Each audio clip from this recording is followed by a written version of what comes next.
Hallelujah, hallelujah. Dakila ka, O Diyos. Walang ibang Diyos na katulad mo sa aming buhay at sa aming kalagitnaan. Salamat sa pagkakaroon ng isang tapat na Diyos. Sa panahon na hindi kami tapat sa iyo, tapat ka pa rin, Panginoon. Kaya sa umagang ito, kami pong lahat ay lumalapit sa iyo. Amin pong binababa ang aming mga sarili. Ano man yung nakikita mong karumihan, Panginoon, kasalanan sa aming puso, sa aming isip, buong pagkatao, kaluluwa, Panginoon. Kami lumalapit ng may pagpapakumbaba. Kinikilala ang aming mga sarili. Kami, Panginoon, ay nagkulang. Kami, Panginoon, nagkasala sa iyong harapan. At hinihiling po namin, O Diyos, sa umagang ito, ang patuloy na pagpapatawad mo at paglilinis sa lahat po ng aming kakulangan. Mga kasalanang nagawa sa iyo at sa aming kapwa. At tunay nga, O Diyos, salamat sa patuloy na pagpapatawad na iginawad mo sa aming buhay. Tapat ka na kung kami magpapahayag ng aming kasalanan, ikaw ay magpapatawad at lilinisin kami sa lahat ng aming kalikuan, kasalanan at pagkakamali. At ngayong umagang ito, Panginoon, tunay nga, O Diyos, kami patuloy na lalapit sa iyo ng mayroong katapangan. We come to your throne with boldness this morning. Wala kaming ikinahihiya, wala kaming kinatatakutan. Amin pong idinadalangin ang banal mong gawain sa umagang ito. Ang panambahan, Panginoon, na talagang itinakda mo tuwing araw ng linggo upang kami malayang makasamba sa iyo, upang kami malayang makapagpuri, makaawit, makataas ng kamay sa Espiritu at katotohanan. Kami narito para sumamba sa iyo, Panginoon. Kami napunta sa lugar na ito hindi para humingi ng pagpapala, kundi para ikaw ay parangalan, luwalhatiin at dakilain sa umaga pong ito. At salamat sa pagkakataon at pribilehiyong lagi mong ibinibigay upang kami patuloy na malayang makasamba sa iyo. Tinataas po namin, Panginoon, ang banal mong gawain, especially, Panginoon, ang magdadala ng iyong mga salita, ang mga mensahe mo, Panginoon, sa buhay ng aming pastor. Lord, anoint him with the double and triple anointing power of the Holy Spirit. Use him, Lord, mightily this morning. Gamitin mo ang kanyang labi mightily upang ipahayag ang mensahe mo sa individual na buhay ng bawat isa po sa amin. Mensahe, Panginoon, na makapagpapalakas, makapagpapatatag, makapagtuturo sa amin at gagabay sa amin sa aming pang-araw-araw na buhay.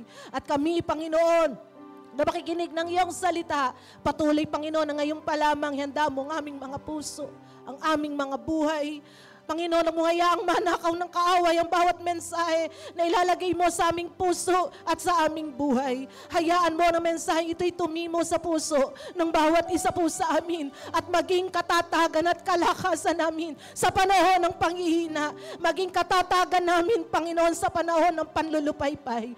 Kaya, O Diyos, salamat sa salita mo na dadali ng lingkod mo at naniniwala po kami, O Diyos, magiging matagumpay ang pangangaral ng mensahe mo sa umaga pong ito. Lahat kami mapupuspos ng karunungan at kaalaman. Lahat kami, Panginoon, ay patuloy mong bibigyan ng kakayanan upang maunawaan ng mas malalim ang mga mensahe na nagmumula sa iyong puso. At walang lalabas, Panginoon, sa lugar na ito na talunan. Lahat kami lalabas ng matagumpay. Bit-bit ang mensahe mo na magpapalakas sa buhay ng bawat isa po sa amin. Kaya, O Diyos, inaangkin namin, Panginoon, ang matagumpay na mensahe sa aming mga buhay. At ang lugar na ito, Panginoon, patuloy na pakabalutan mo ng iyong makapangyarihang dugo. Wala pong anumang plano, gawa ng kaaway ang magtatagumpay sa lugar na ito. We ask, Lord, the covering of your blood in the name of Jesus. Panginoon, pakabalutan mo po magmula sa stage na ito hanggang sa kubuan po ng worship service na ito. Ang lugar na ito ng Santa Ana Church ay balutan mo ng iyong makapangyarihang dugo. We ask, Lord, your very presence to move in this place in the name of Jesus. at maramdaman po namin sa umaga pong ito individually ang paghipo at pagyakap ng iyong kapangyarihan at ng iyong banal na Espiritu.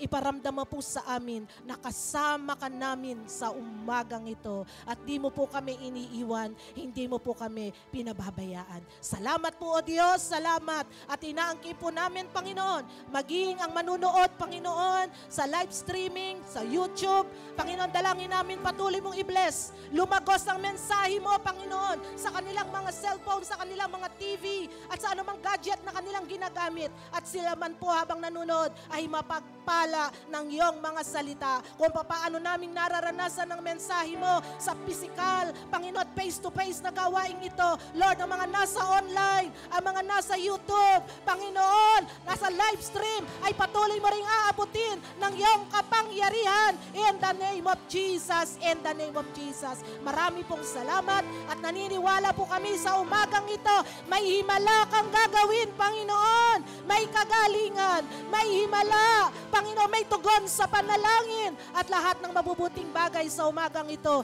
ay ipagkakalob mo sa buhay ng bawat isa. Salamat po at patuloy po namin binabalik sa iyo ang lahat ng kapurihan, karangalan, ang kaluwalhatian sa pangalan po ng aming Panginoon at tagapagligtas, ang aming Panginoong Jesus. Ang lahat po ay magsabi ng malakas na Amen and Amen. Hallelujah, hallelujah, hallelujah.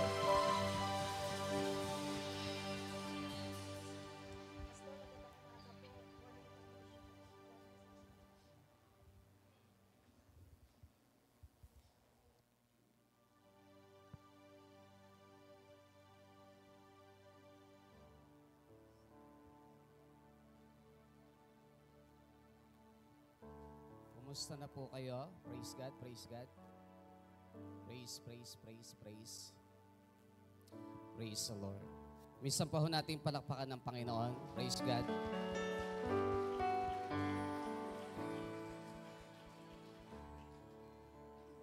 You are Lord of heaven and Lord of earth. You are Lord of creation. The universe, the earth is the Lord, and the fullness thereof. You are Lord of heaven.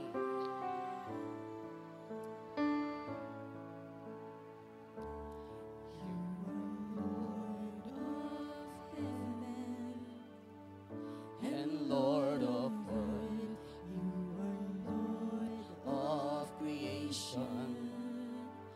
The universe, the earth is the Lord's, and the fullness thereof. Your mercy is without end.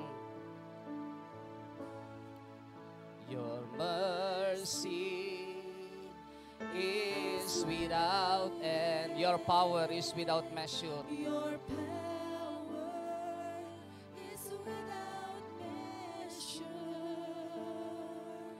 Your holiness establishes your mercy is without end. Is without end. Your power is without measure. Your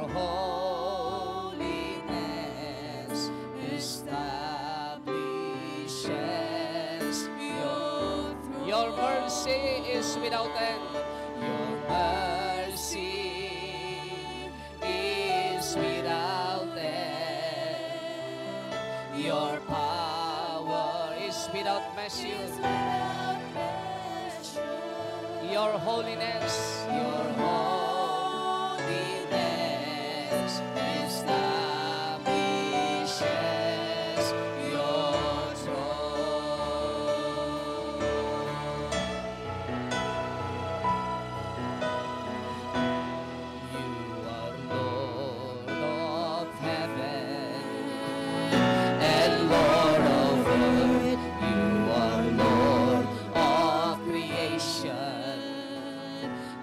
you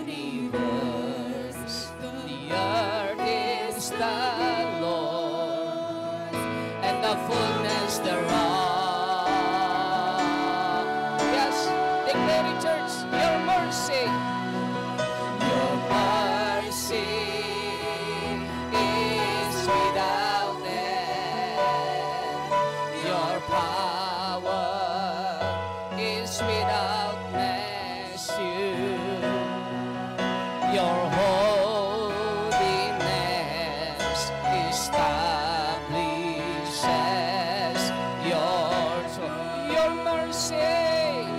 Yes, declare it. Is without end. Your power is without measure.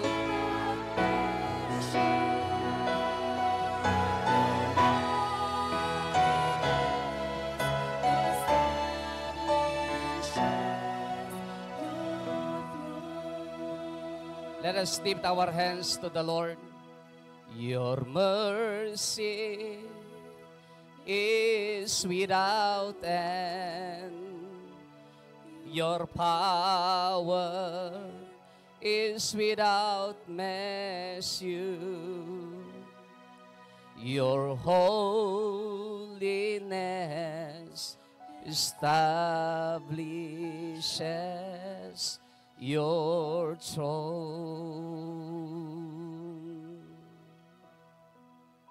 Ikaw ang Diyos ng langit at ng lupa. Ikaw ang Diyos ng lahat ng tao sa mundong ibabaw. Hindi ka nagbabago kahapon, ngayon, at magpakailanman. Ikaw ang Diyos mula noon hanggang ngayon.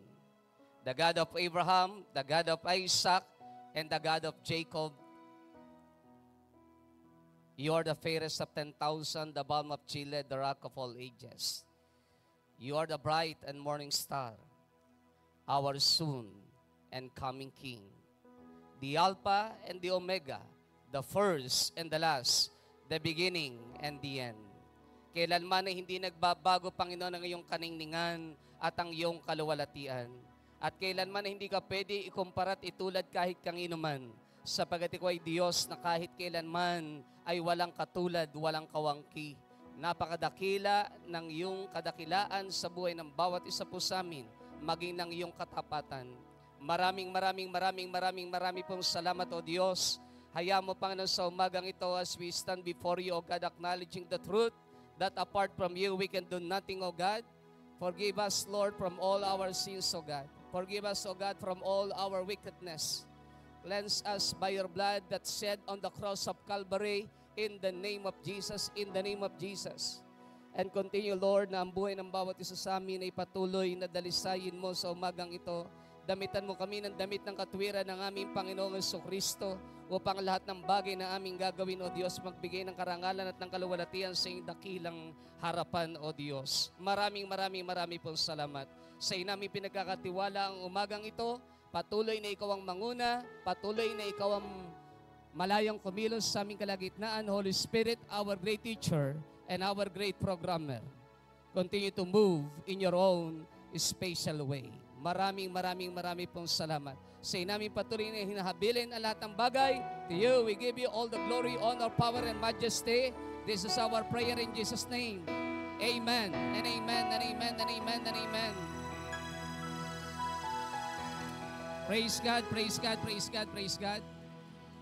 Batiin niyo ho ang inyong katabi ng isang mapagpalang umaga bago ho kayo maupo. Habang hinihilingan ko po ang ating audio, konting lakas na ako ng treble at ng konting gain. Please. Praise, praise, praise. Praise the Lord. You may be seated, please.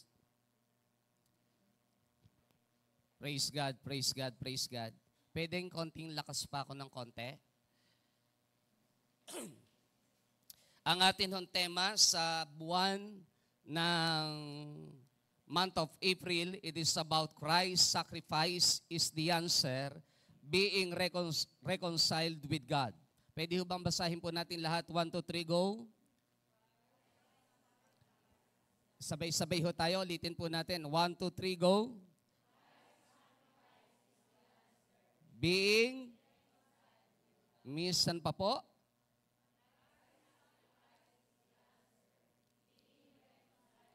Minsan pa po. Isa pa ho, mas malakas. 1, 2, 3, go.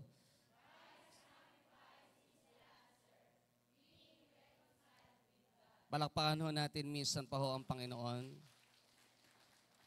Mahirap minsan banggitin yung Christ sacrifice, ano? Yung magsakripisyo din ang lakas ng boses, mahirap din minsan, ano? Pakisabi nga ako sa inyong kanan at kaliwa, huwag mo muna akong kukwentuhan, makikinig muna ako.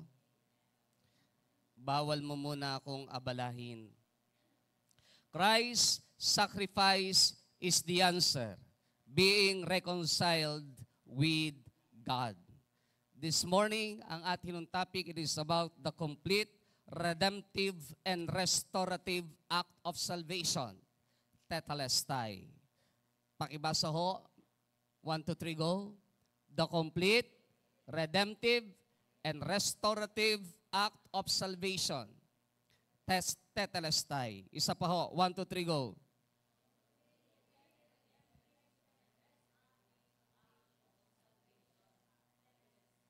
Parang mas mahirap po lalong basahin yan, ano? Yun hong nanlustay ng pera, madaling basahin. Yung tetelestai, parang mahirap minsan i-pronounce. Pakisabi sa katabi mo, ano ang pagkakaiba? Tanungin niyo po siya ng nanlustay sa tetelestai. Parang hirap na hirap po kayong basahin eh. Ang ating key verses this morning ay matatagpuan in John chapter 19 verse 28 and IB translation. Later, knowing that everything had now been finished, and so that scripture would be fulfilled, Jesus said, I am thirsty. Knowing that everything had now been finished. Everybody say, finished.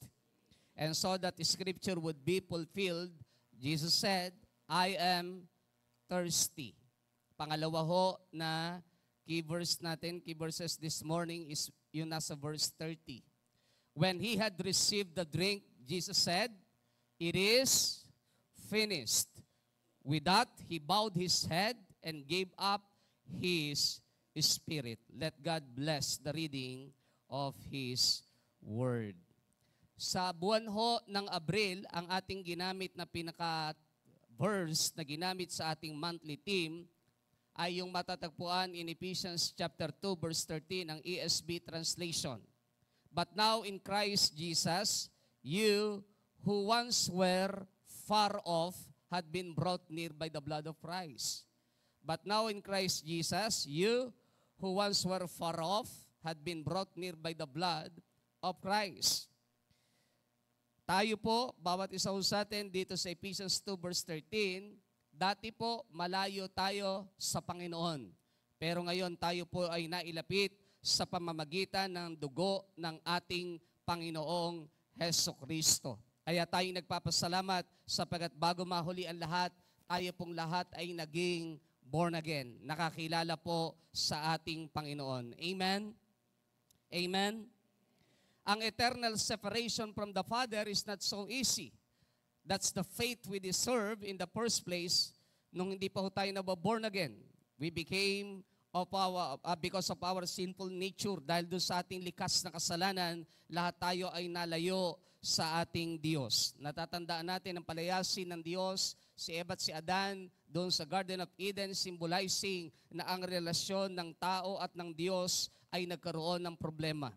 Subalit nang dumating ang ating Panginoon Jesucristo, when Jesus came, alam ho natin na nangyari, nagbago po ang lahat. Out of His immeasurable love and in obedience to the Father, He left His heavenly throne, lived among us, suffered and died on the cross. Then, in 3 days, He rose again in victory. Alam ho nating lahat yan. Dito po nating kinuha ang ating pinaka-monthly theme sa konsepto pong ito. Alam po natin na ang buwan na ito, ang Abril, ay buwan na kung saan next week ay ipagdiriwang o this coming week ipagdiriwang ang ating tinatawag na Lenten season. At alam po natin na napakaraming tao ang talagang hindi naiintindihan ang nangyari at naganap nung una doon sa krus ng Kalbaryo. Nakalimutan nila ang Panginoong Jesucristo, nilisan ng langit, nanawag dito sa lupa, namuhay kasama natin. Ang sabi ng John chapter 1, verse 12 and verse 14, o verse 10 and verse 14, nanaog dito sa lupa, namuhay kasama natin. Siya ay namatay doon sa krus ng Kalbaryo sa pag-ako ng lahat ng ating mga kasalanan. But after 3 days, alam natin, after na siya malibing, siya ay nabuhay na maguli 3 days after. At siya ay naroon sa kanan ng Diyos Amang sumasalangit. Through His sacrifice, we believe na ang Panginoong Jesus, binuksan niya ang tinatawag na daan patungo sa Diyos. Kaya tama ang binanggit na Ephesians 2 verse 13, but now in Christ, you who once were far off. Tayo na dati malayo sa Panginoon, pero ngayon ay nakikristo na, inilapit sa pamamagitan ng kanyang kamatayan sa krus ng Kalbaryo dahil doon sa kanyang dugo na natigis sa krus ng Kalbaryo. At doon sa ating binasa kanina, dahil usong-usong ngayon ang nagkakaroon ng tinatawag na penitensya. Noon nakaraang linggo, meron na ho ako nakita dito sa Bulacan. Sabi ko nga sa Bangong Pilipinas, ako ay nag-o-offer ng libreng serbisyo kapag kakahog ganitong Lenten season. Gustong-gusto ko hong ako papalo sa likuran ng mga gustong magpenitensya. Libre po yan, wala hong bayad yan. Gusto ko po ako ang papalo. At kung hihiwa, ako din muna ang unang hihiwa. Kasi hinihiwaan daw muna para pag pinalo, may dugo na kagad . Gusto ko ho, ako talaga nag-o-offer ho ako ng serbisyo. Baka ho sa ating kalagitnaan may gusto ho magpapalo. 39 na latay ho yan sa likuran. May siyam na tawag dito na sima. Alam niyo sima sa Tagalog? Sa bukid, doon ang tawag doon sa patuktok, mga salita pastor, hindi yata namin naintindihan yan. Ginagamit kapag gusto mo humuli ng malaking isda, ang ginagamit ay patokba. Pagka maliit lang, patuktok. Kaya uso ngayon ng toktok. Uso ngayon patuktok. Pero yung dulo nun, ang tawag doon ay sima. Na meron hong tinatawag na matalim, na kapag ho talagang tumama sa iyo at hinatak, babaliktad ho ang laman mo. Yun yung nangyari sa ating Panginoong Jesucristo. Ngayon ho, usong-uso yung penitensya, mga nagpapakahirap para sa kanilang kaligtasan at pagpapatawad ng kanilang kasalanan. Ang malungkot, yung iba ay para hindi masyado daw masakit, iinom muna ng maraming alkohol para pag binira sa likuran, medyo okay pa dahil maraming alcohol sa katawan. Napaka mapangahas na kilos at galaw ng sangkatauhan na parang sinasabi talaga na hindi pa tapos ang ginawa ng ating Panginoong Jesucristo. Pero malinaw po ang John chapter 19, verse 30. It is finished. Naganap na, tinapos ko na. Pero doon sa verse 28, binanggit din doon na matapos matupad, it is also finished o tetelestai sa ibahong translation ay may mga iba't ibang kahulugan. And this morning, hayaan po natin na himayin natin ang katotohanan ito at maiwan po sa atin ang tunay na kahulugan at mensahe ng Lenten season.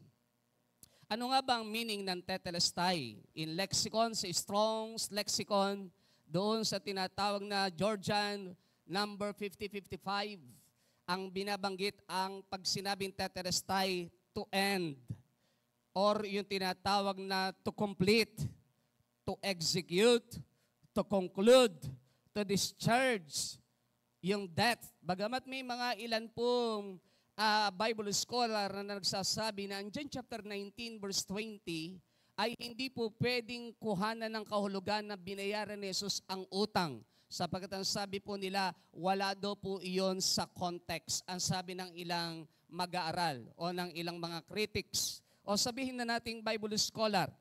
But in Strong's Lexicon, malinaw ang binabanggit kapag sinabing tetelestai, to end, to complete, to execute, to conclude, to discharge a debt na tinatawag. Yung papalayain ka sa iyong pagkakautang or accomplish. Make an end, ang sabi ng other meaning. Expire. Isipin, tapos na. Hindi na po pwedeng ulitin pa. Fill off. finish, go over, pay, perform. Yan ho ang ibig sabihin ng tetelestai. Doon po sa Strong's Lexicon, doon sa Georgian number 5055, o teleo, ng Strong's definitions, ang sabi po nila, teleo, to complete, to finish, to fulfill, to accomplish. Kompletohin, tapusin, tuparin, at pagtagumpayanan o tapusin. So, ang word origin po niyan from the Greek word, sa root word niya na telos o telios. Pasensya na ho kayo, napakarami kasing pronunciation, kaya ho binabanggit kong lahat para kung sakaling ma-encounter nyo ang mga salitang ito, ay familiar ho kayo. Ang ibig sabihin ay meaning, ang meaning niyan ay end. Everybody say end or completion. Sabihin po natin lahat, end or completion. Ibig sabihin ay tapos na. Sa Latin, ang meaning ay yung binanggit ni Jose Rizal. Ano ang sabi niya?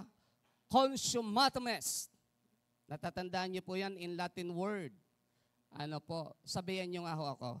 In Latin word. Sabihin po natin, kunwari kayo ho yung si Rizal na babarilin at papatayin. Kunwari lang naman. Ano ang sinabi ni Rizal? Consummatum est. Everybody say, 1, 2, 3, go. Hindi consummation. Ulitin natin. Magkaiba ho yun. 1, 2, 3, go. Mukhang nawala ko kayong bigla. Consummatum est.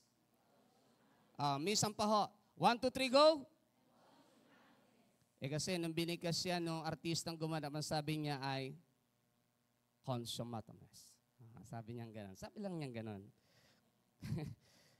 Ang ibig sabihin po sa Latin word ng consummatum est, ang ibig sabihin ay finished, tapos na, end, complete.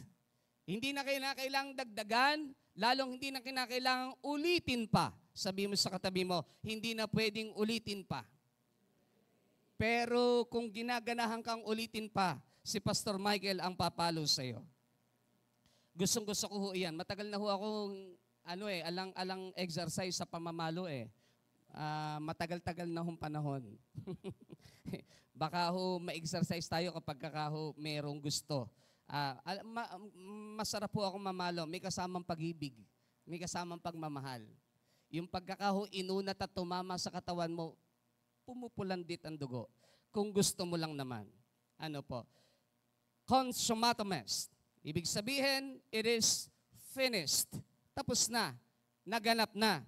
Tinapos ko na. Short saying. The complete redemptive and restorative act of salvation or tetelestai, dalawang bagay ho ang gusto kong bigyan ng diin this morning na inilagay ng Diyos sa atin hong puso. It is about salvation of our soul. Everybody say salvation of our soul.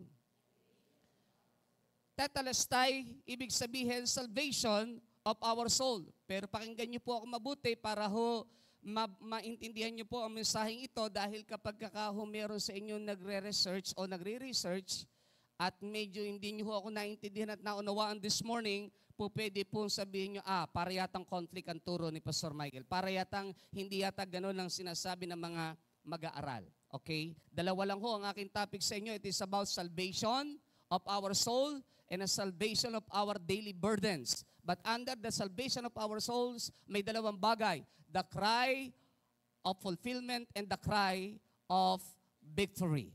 So, or the cry of triumph. The cry of triumph. The complete redemptive and restorative act of salvation, tetelestai. The salvation of our soul. Do you remember Acts 10:36 and 43? In the life of Cornelius, ang context po niyan ay si Cornelius na isang Gentiles. Ang sabi po rito, you know, the message God sent to the people of Israel, announcing the good news of peace through Jesus Christ, who is Lord of all. Everybody say, Lord of all. Announcing the good news. Everybody say, announcing the good news. The good news of peace through Jesus Christ, who is Lord of all. yung tinatawag na peace o yung kapayapaan sa Diyos. Sa pagitan ng Diyos at ng taong makasalanan, walang ibang pwedeng mamagitan kung hindi ang ating Panginoong Hesukristo. So malinaw ang sabi ni Peter, you know the message God sent to the people of Israel, announcing the good news of peace through Jesus Christ, who is Lord of all.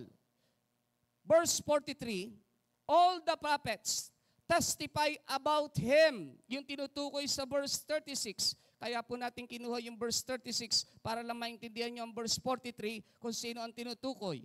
All the prophets testify about Him, that everyone who believes in Him receives forgiveness of sins through His name.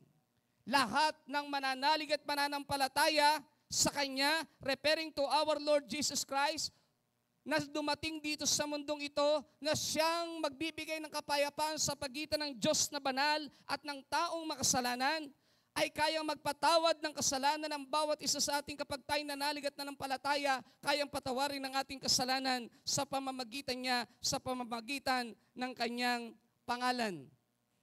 This verse serves as the culmination of Peter's sermon to Cornelius.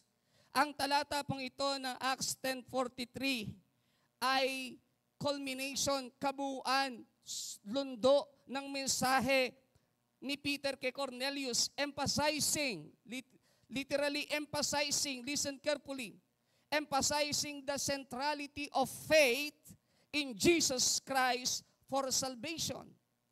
Emphasizing the centrality of faith in Jesus Christ for salvation.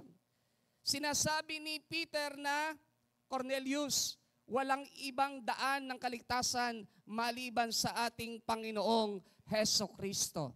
Pastor, napaka-basic yata ng topic mo this morning. Please listen carefully. Sundan niyo po ako.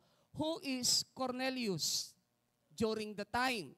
Sino ba si Cornelius para bigyan ng diin ni Peter na, Cornelius, gusto kong sabihin sa iyo na ang centrality of faith is no other than Jesus. Siya lang yung tagapagligtas, siya lang yung po pwedeng magligtas sa iyo at sa lahat ng taong mananalig sa Kanya. Walang ibang tagapagligtas. The question is, why? Ba't ganun kadiin ang mensahe ni Pedro? Una, si Cornelius ay isang Gentiles. In Acts chapter 10, verse 1 to 2, ito po ang sinabi ng banal na kasulatan at ng verse 22. At Caesarea, there was a man named Cornelius, a centurion in what was known as the Italian regiment. When we talk about as the Italian regiment, meaning isang leader with 100 members under him. Ibig sabihin parang kagaya ng Roman centurion. Merong 100 tao under sa kanya. Ibig sabihin leader si Cornelius. He and all his family were devout and God-fearing. Everybody say devout and God-fearing. He gave generously to those in need and prayed to God regularly. Siya din po ay palabigay. Ang puso ay punong-puno ng tinatawag na generosity, mapagbigay sa lahat ng taong nangangailangan at nananalangin sa Diyos palagian. Ang pananalangin o ang kanyang prayer ay lifestyle na po sa kanya, habit na po niya. Sabi ng verse 22, the men replied, we had come from Cornelius the centurion. He is a righteous and God-fearing man. Nung sinusundo na po si Peter, who is respected by all the Jewish people. A holy angel told him to ask you to come to his house so that he could hear what you have to say. Ang sabi ho ng mga sumundo kay Peter while si Peter ay praying in the rooftop of his house, habang siya nananalangin, sinundo siya ng mga tauhan ni Cornelius dahil pinasundo ni Cornelius dahil nakita din ni Cornelius, nangusap ang Diyos sa kanya in vision, sunduin si Pedro, etc. Mamaya titingnan natin lahat yan. Sabi ng mga sumundo kay Peter, itong taong ito, itong centurion na ito, he is a righteous and God-fearing man. Inulit-ulit. Righteous and God-fearing man. Dinagdagan ho, pagdating ng verse 22, inad nila ang ganito at ang sabi nila, who is respected by all the Jewish people. respected by all the Jewish people. Respected by all the Jewish people. Ano ang point ni Peter? He is Cornelius na pinasusundo siya at ang Diyos din naman ay nangusap sa kanya nung makakita siya ng vision na ang Diyos ay nagbaba ng isang malapad na parang kumot na puti na naroon lahat ng maruruming pagkain, lahat ng uri ng pagkain at ang sabi ng Diyos, Peter, kumain ka. Sabi ni Peter, hindi ako po pwedeng kumain, napakarami. Ang lahat ng bagay na nilinis ko na ay malinis na. So hindi maintindihan ni Peter kung anong ibig sabihin ng Diyos. Naintindihan lang niya nung may dumating na sumusundo sa kanya, ibig sabihin, kung ang kaligtasan ay para sa Hudyo lang at ayaw nilang tingnan na ang mga hintili magkakaroon ng kaligtasan. Pero nung dumating na sumundo kay Peter na pinasusundo ni Cornelius, doon lang naintindihan ni Peter na open na pala ang kaligtasan sa lahat ng tao, not only to the Jews, but also to the Gentiles, na itinuturing na marumi ng mga Hudyo. Andyan pa ho ba tayo?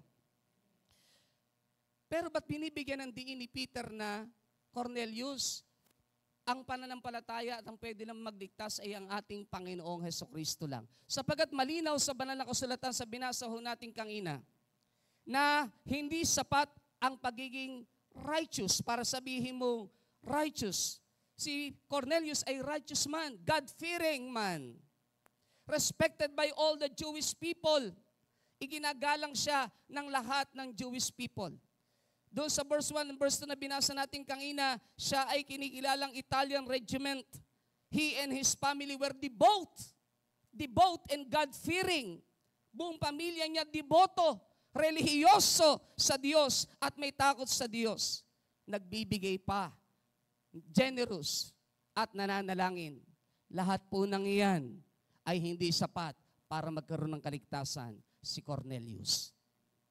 Napakaganda hong tingnan ito sa panahong ito ng Lenten season.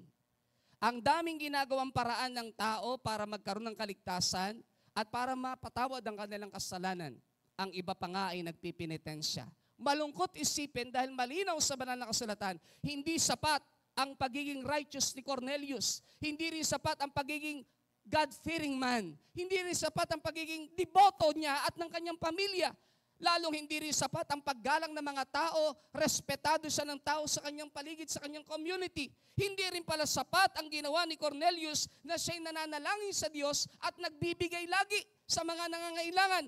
Lahat ng iyon ay basura sa harapan ng Diyos. Ang ganda hong tingnan ng mensaheng ito, my beloved brothers and sisters, at this point of time in our history, especially in this season of Lenten season. In this Lenten season. Why? Sapagat ang tao naghahanap ng kaligtasan, pinipilit nilang makakita ng kaligtasan, ginagawa ang lahat para magkaroon ng kaligtasan ang kanilang kaluluwa. Sinabi ni Jesus, tetelestai, may salvation of our soul. Pero paano mangyayari yon? Even si Cornelius, ang alam niya siya ay okay. Righteous naman siya. Nagbibigay naman. Mabait naman ang buong pamilya at relihiyoso.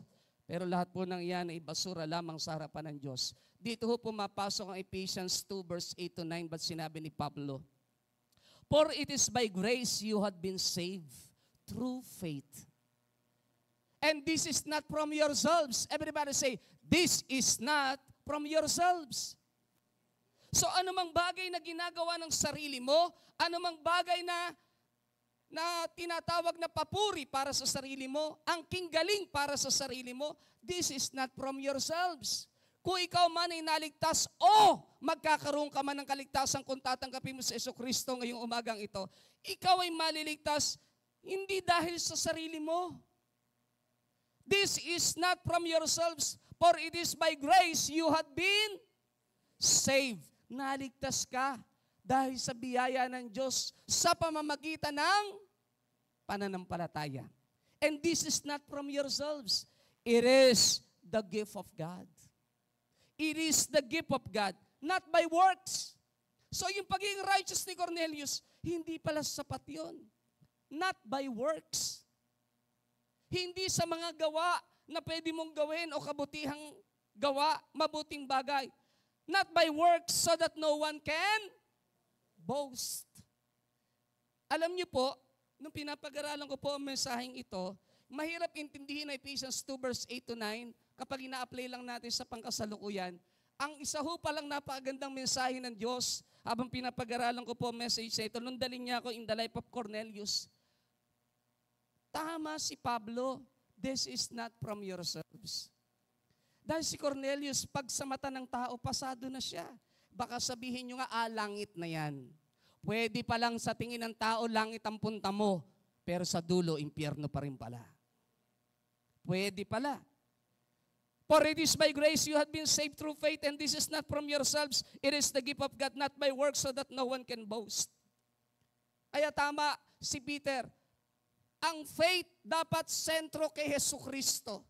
Walang ibang dapat paniwalaan at pananampalatayanan. Biblical po Kay Jesucristo lamang matatagpuan ang kaligtasan, sapagkat sa silong ng langit, pangalan lamang niya binigay ng Diyos na sukat ikaligtas ng tao. Gawa 4:12. Walang ibang pangalan sa lupa na pwedeng daanan ng kaligtasan ng sino man.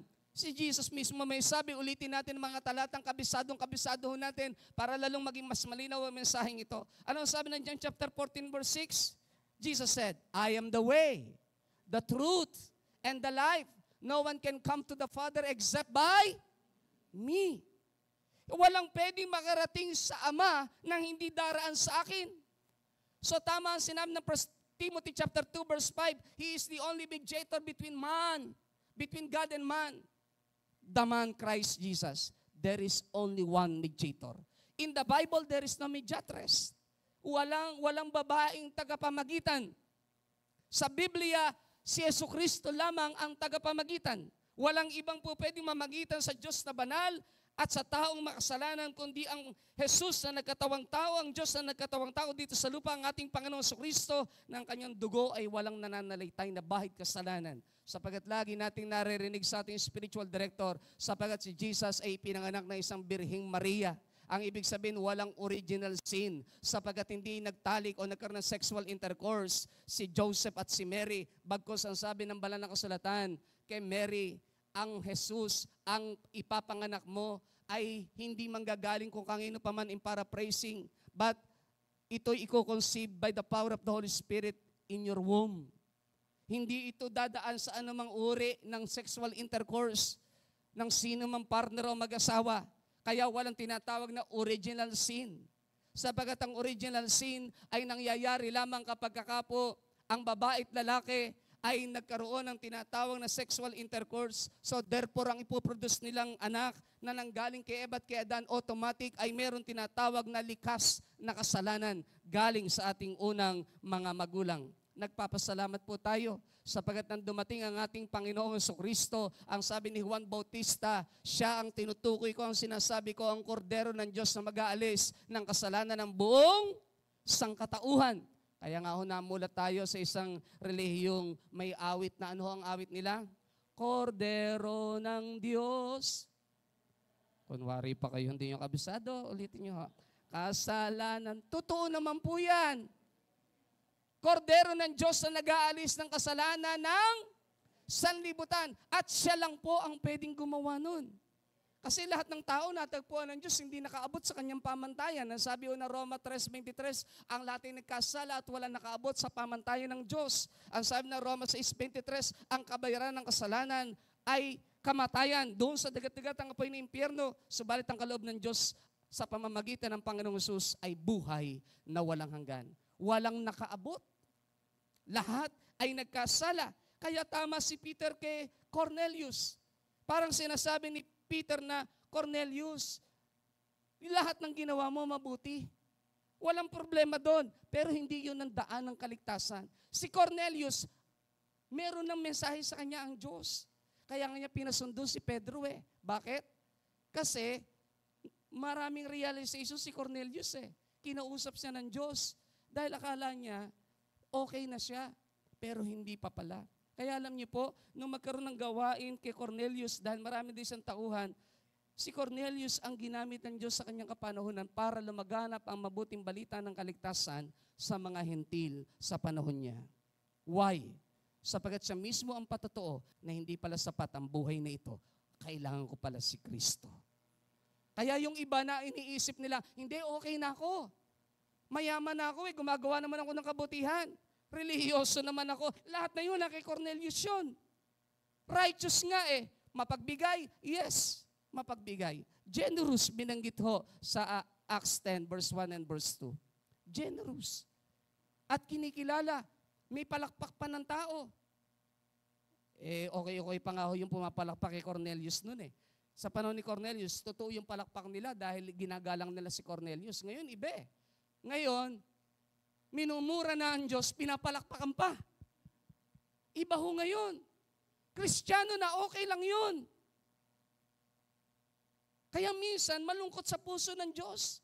Bulag tayo sa katotohanan. Hindi ho natin naiintindihan na nangyayari ngayon.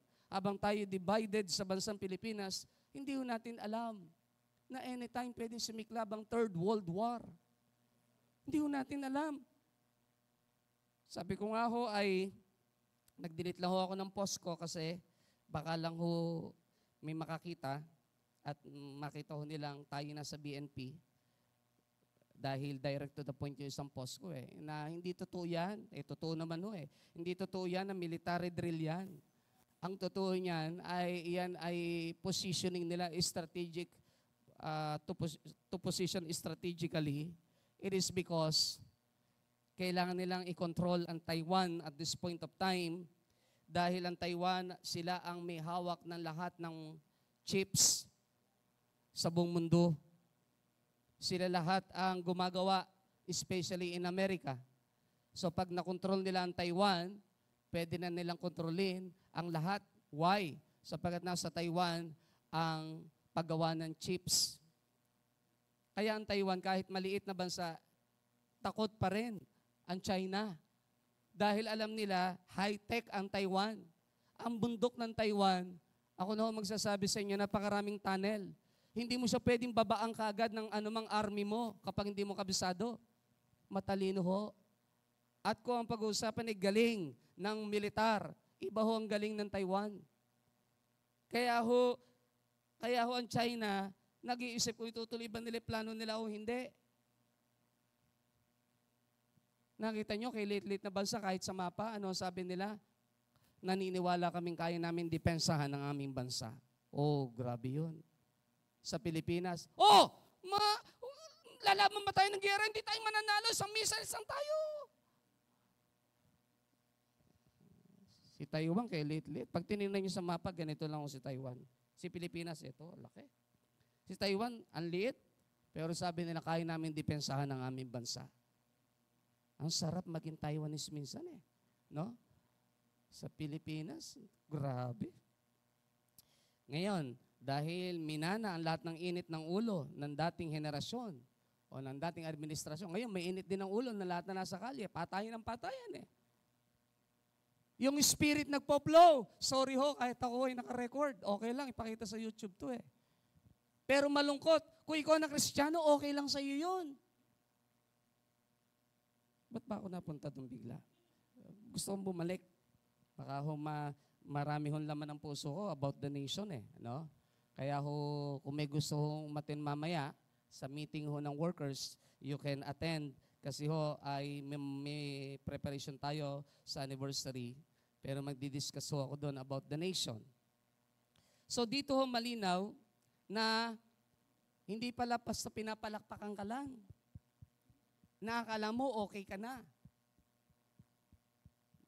Malungkot nga yung ibang Pilipino, kahit mapunta na impyerno, okay lang, basta susunod sa isang politician eh. Okay lang ako, okay lang. Hindi ho tayo ganun. We are not pro to any color. Hindi rin ho tayo pro to any group. Tayo po ay pro God and pro truth. Amen? Kaya ang Kristiyano, kahit magkaibigan, pwedeng maghiwalay kung ang pag-uusapan ay ang katotohanan. Laging binabanggit ng ating spiritual director, when my loyalty to God begins, our friendship ends when my loyalty to God begins. Hindi pwede yung barkadahan lang. Hindi po pwede yung sama-sama lang. Kaya kami malakas, magkakabarkada kami eh. Hindi ho pwedeng ganun. Hindi sa lahat ng panahon makakatagpo ka ng mga taong kaya mong paikutin at kaya mo pasunurin sa iyo. No, amen? Ang masarap yung ang tinatayuan mo ay ang Diyos mo at ang katotohanan. Amen? Mamatay ka man sa lahat ng laban, alam mo kung saan ang punta mo. Pero yung duwag at taksil, ang sabi ng Pahayag 21:8, impyerno ang bagsak. Sige, palakpakan natin ang Panginoon. Mahirap pag duwag ka. Mahirap pagka taksil ka. Sabi mo sa katabi mo, dapat di ka taksil. Ako mismo nangangampanya eh. Totoo yun. Lahat ng pro-China, huwag niyo hong iboto. I love the Chinese people. Noon nakaraan habang mainit ang laban ang isa ho nadagdag sa member ng pamilya, miyembro ng pamilya, pure Chinese Kinasal ho yung pamangkin ni wife, Chinese. No? Hindi naman tayo na may personal. Siyempre, yung ginagawa ng gobyerno nila ang mali di ba? Pero habang may ganung mga sitwasyon, meron naman nag-iibigan. Talagang powerful ang pag-ibig. Di ba? Powerful ang pag-ibig. Sa pagitan ng Pilipinas at ng China, pag-ibig ang nangingibabaw. Parang ganon, di ba? Kung ako nagkasal doon, ganon ho sasabihin ko pero nakakatuwa lang huminsan, sa kabila ho ng maraming challenges, nakikita pa rin po natin na may mga good vibes naman. May maraming bagay na magagandang nangyayari at nagaganap. Amen? Amen? Amen? Marami hong bagay na nangyayari magaganda. Amen? Si wife ho ay kasama ko ho ngayon. Yan ho ay isang maganda at mabuting bagay. Amen? That God is a God of miracle. God is our great healer.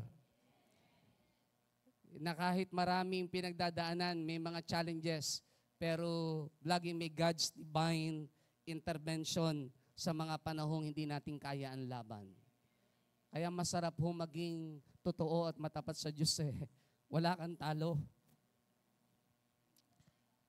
Pero pagka ikay naging taksil sa Diyos, talo ka kapatid. Sabi ng John 3:14-15, just as Moses lifted up the snake in the wilderness, so the Son of Man must be lifted up, that everyone who believes may have eternal life in Him. Napakalinaw po. Just as Moses lifted up the snake in the wilderness, kaya napansin nyo sa mga medical doctors natin, yung kanilang symbols ay tikin na may ahas po. Napansin nyo ba yung sa mga doctor, yung kanilang mga pin? Dito ho kinuha yun. Sapagat sa panahong iyon, ay ang sabi ho ng John 3:14, nung kinagat na ng ahas, makamandag na ahas ang mga Israelita doon sa ilang at marami na nagkakamatay, lumapit sila kay Moses at humihingi ng tawad sa Diyos. Sabi nila, Moses, ilapit mo naman kami sa Diyos, patawarin na kami, paalis na naman ang ahas na ito. Kinote yan ng John chapter 3, listen carefully. Yung verse 16 ng John chapter 3, verse 16, mas higit mo lang maiintindihan pag binalikan mo ang verse 14 and verse 15. Lagi ho natin ang nako-quote lang, for God so loved the world that He gave His only begotten Son, that whosoever believeth on Him should not perish but have an everlasting life. Pero bago dumating ang talatang iyan at bago isunod ang 17 at 18 na si Jesucristo isinugo sa mundong ito, hindi para hatulan ng sanlibutan, kundi para iligtas ito sa pamamagitan niya. Bago ibigay yon, yung verse 14 and verse 15, maninaw. Just as Moses lifted up the snake in the wilderness, kung paanong itinaas ni Moses ang ahas doon sa ilang. So the Son of Man must be lifted up. Referring to our Lord Jesus Christ. So the Son of Man must be lifted up, that everyone who believes may have eternal life in Him. Nang sa gayon, lahat ng mananalig, lahat ng mananampalataya, maliligtas. Ang sabi ho ng verse 15, parang yung binanggit din ng Romans 10 verse 13, those who shall call upon the name of the Lord will be saved. Pagdating ho ng verse 16, doon ho idinugtong yun. Sapagat gayon na lamang ang pag-ibig ng Diyos sa sanlibutan. Kaya ibinigay niya ang kanyang bugtong na anak upang ang sino mang mananalig at mananampalataya hindi na mapapahamak kundi magkakaroon ng buhay na wala hanggan.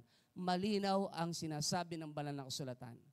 Kahit narinig mo si Jesus, kahit alam mong may Jesus, kahit alam mong may Diyos, pero kung wala kang tunay na pananalig at pananampalataya, hindi ka pa rin maliligtas.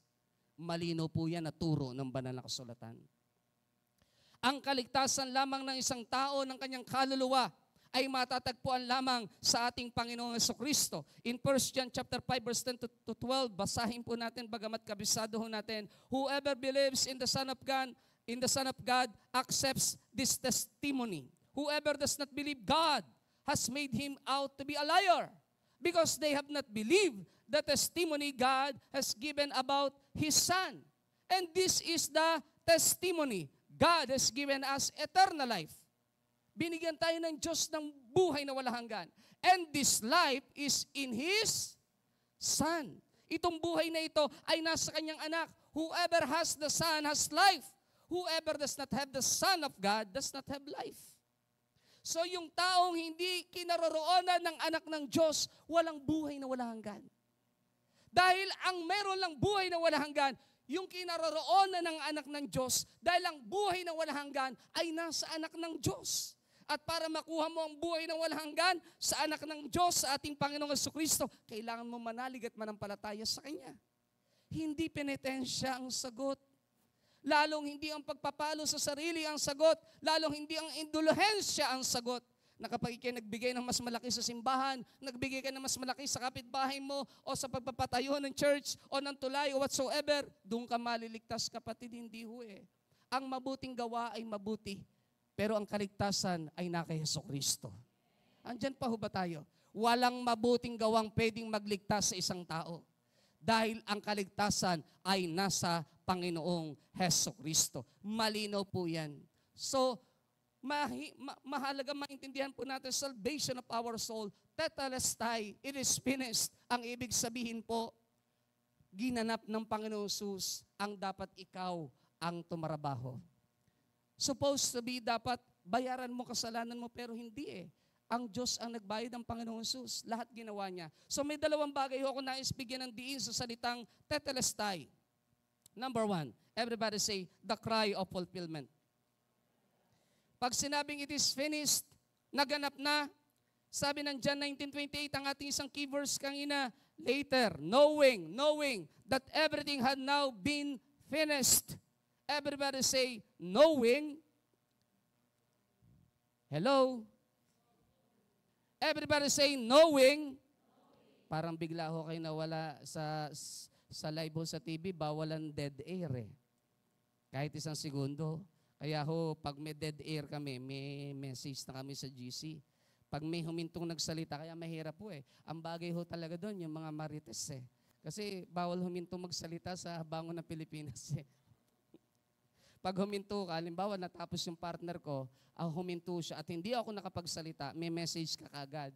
No dead air.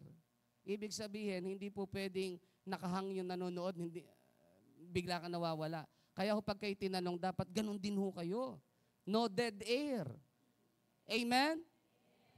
Hindi yung pag tinanong ko yung sinabi, everybody read, everybody say, bigla ho kayo. Para kayo na starstruck. Later, knowing that everything had now been finished, and so that the scripture would be fulfilled, Jesus said, I am thirsty. Ano ibig sabihin the cry of fulfillment? It is finished.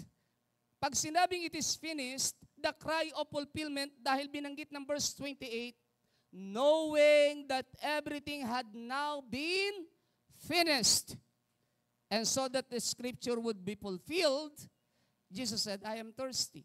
So ang tinutukoy na kahulugan ng isang meaning ng tetelestai, yung katuparan ng mga nasulat patungkol sa Panginoong Jesucristo ay natupad ng lahat. All. Lahat ng nasulat in the scriptures about Jesus, na siya'y papainumin ng tubig pero mapait, suka na may dugo, lahat na yun ay nakasulat. Pati yung pagpapahirap sa Kanya, lahat na yun ay nakasulat. Pati yung pagpapako sa krus na yun, lahat na yun ay nakasulat. Lahat ng paghihirap na Messiah in the New Testament, lahat ay nasulat na sa Old Testament. Remember this, church. Ang Old Testament is the shadow, or the Old Testament is the shadow of New Testament. And the New Testament is the fulfillment of the Old Testament. So ibig sabihin, ang lumang tipan, binanggit lahat dyan ang mangyayari in the future. So ang sinasabi ng Panginoong Hesus, lahat ng nabanggit patungkol sa Kanya ay natupad ng lahat. It is finished. Pangalawa, listen carefully. Tetelestai means the cry of triumph. Hindi lang po ito katuparan na siya pinahirapan, ipinako sa krus. Hindi lang po ito katuparan na siya po ay pinahirapan, maging ang kanyang damit ay pinagsugalan pa. Nakasulat ho lahat yun eh. Hindi ko na lang ho pwedeng banggitin sa inyo, tahaba tayo ng sapagkat dalawang bahagi po ang mensahe natin this morning. Lahat na yun nakasulat. Pero hindi lang po yun ang ibig sabihin ng tetelestai. That it is finished, na ang lahat ng scriptures about Him was already fulfilled. Kung hindi ang binabanggit din po ay this is the cry of triumph. Everybody say the cry of triumph.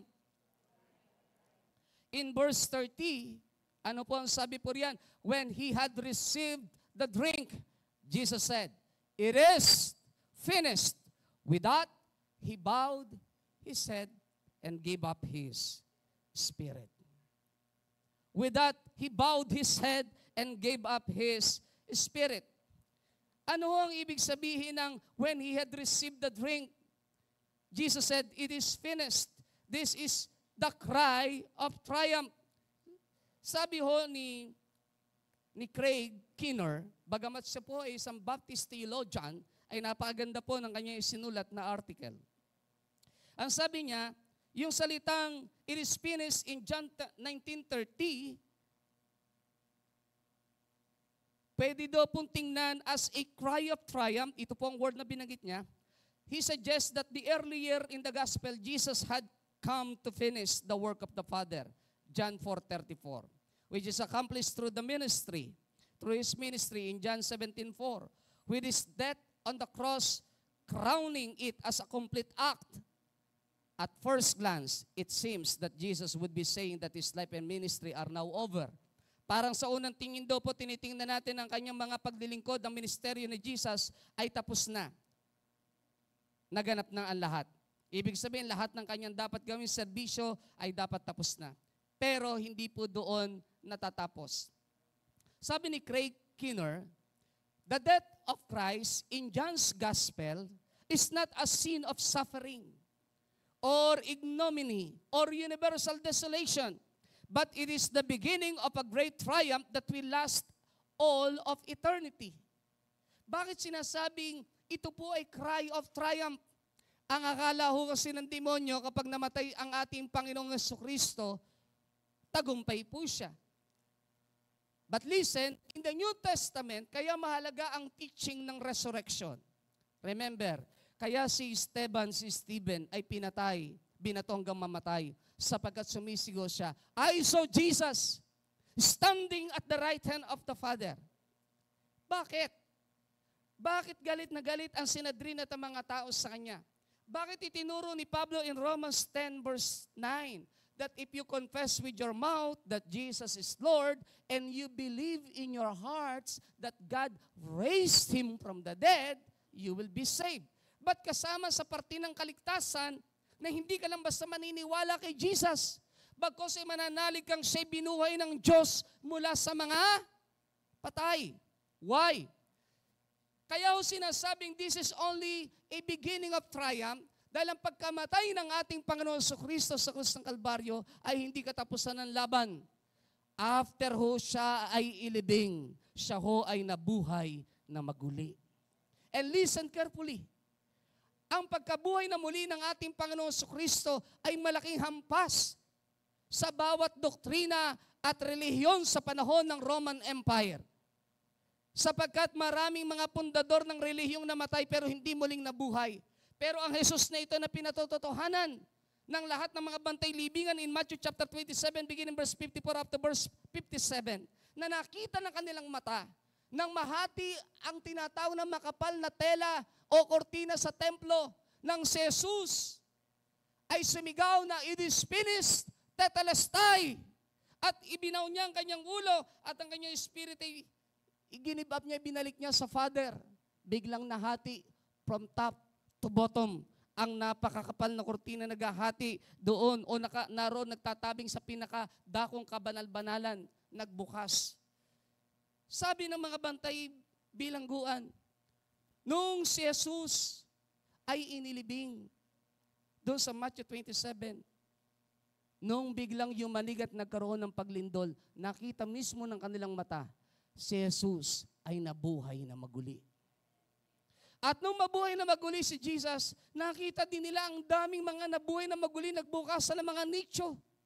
Natupad ang sinabi ni Jesus doon sa magnanakaw, ngayon din ipagsasama kita sa paraiso. Before, konting segue lang tayo sa doctrine, before, lahat ng taong namamatay, nang hindi pa namamatay si Jesus at nabubuhay pang muli, wala pang resurrection, wala pa sa langit si Jesus, lahat ng taong namamatay, from the Old Testament up to the New Testament, nung si Jesus ay hindi pa nananaog sa lupa, at nung siya nasa lupa, hindi pa siya nabubuhay na maguli, lahat po ay pumupunta sa Abraham bosom. But nang si Jesus ay nabuhay na maguli, lahat ay kasama niya. Ano sabi niya ron sa magnanakaw?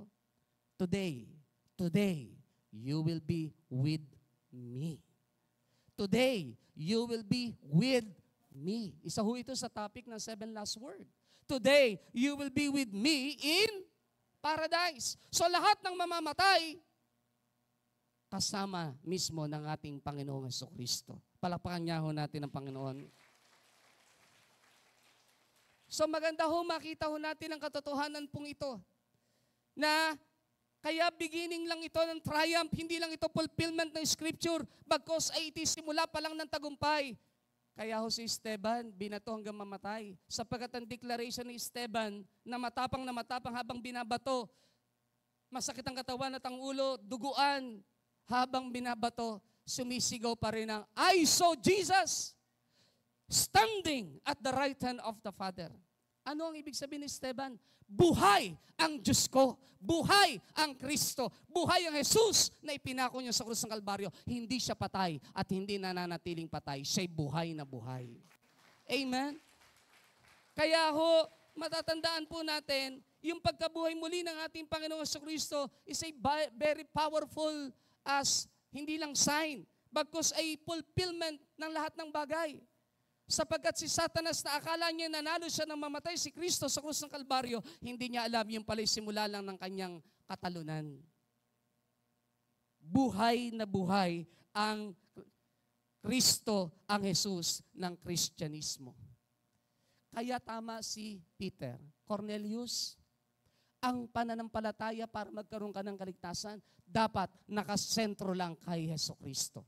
Hindi sa relihiyon, hindi sa mabuting gawa, hindi sa kabutihang loob, hindi sa kagalingan na meron ka, hindi sa pagiging matuwid mo.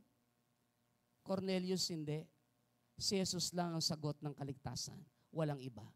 Kaya ho yung tao na ang tingin niya mabuti siya at wala siyang ginagawa masama at ayaw niyang tanggapin si Jesus, akala niya pupunta ng langit. That is a big no, amen. Si Jesus lang ho talaga ang kaligtasan. Noon ho minsan nag-aaral ako, singit ko lang ho, may oras pa ba ako? Pinapag-aralan ko yung lalim ng Christianity, ng Kristyanismo. Di ba, lagi natin tinuturo na ang Panginoon Jesus, kaya naparito sa lupa, para iligtas ang bunsang katauhan, makasalanan. Totoo naman po lahat yan. Para ho lahat tayo ay magkaroon ng kaligtasan, hindi pumunta ng impyerno. So tayo ang reason, may mga awit pa tayo that tayo ang reason kung ba't naparito si Kristo para paglingkuran tayo. Pero may lalim ho na dapat nating makita. Bakit? Kaya minsan nahahati yung ating faithfulness and loyalty kay Jesus. May lalim na dapat tayong makita. It is not because of you lang. Kung matatandaan niyo po, si Jesus mismo ay nagsabi na ang kaligayahan ng kanyang puso is to do the Father's will. Kaya naman ang Ama mismo, magino si binautismo ni John the Baptist, hanggang sa dulo ng kanyang buhay, isa lang ang tumataginting sa langit at sa lupa. This is my beloved Son, in whom well I am pleased. You know why? Dapat makita natin, ba't kay Jesus lamang dapat ang lahat? Kasi ang totoo naman talaga, ang kaligayahan ng langit, hindi naman talaga in the first place ang humanity. Ang ligaya ng langit ay walang iba kundi mismo ang ating Panginoong Jesucristo. Hindi ikaw at hindi ako. Yun ang reality eh. Talaga lang punong-puno ang Diyos ng kahabagan. Minahal tayo't inibig. Pero kung tutusin, ang Diyos ay mananatiling Diyos kahit wala ka at wala ako. Andyan pa ho ba tayo? Kaya dapat ang faith central lang kay Jesus. Hindi pwedeng kuhanin ng kahit sino man.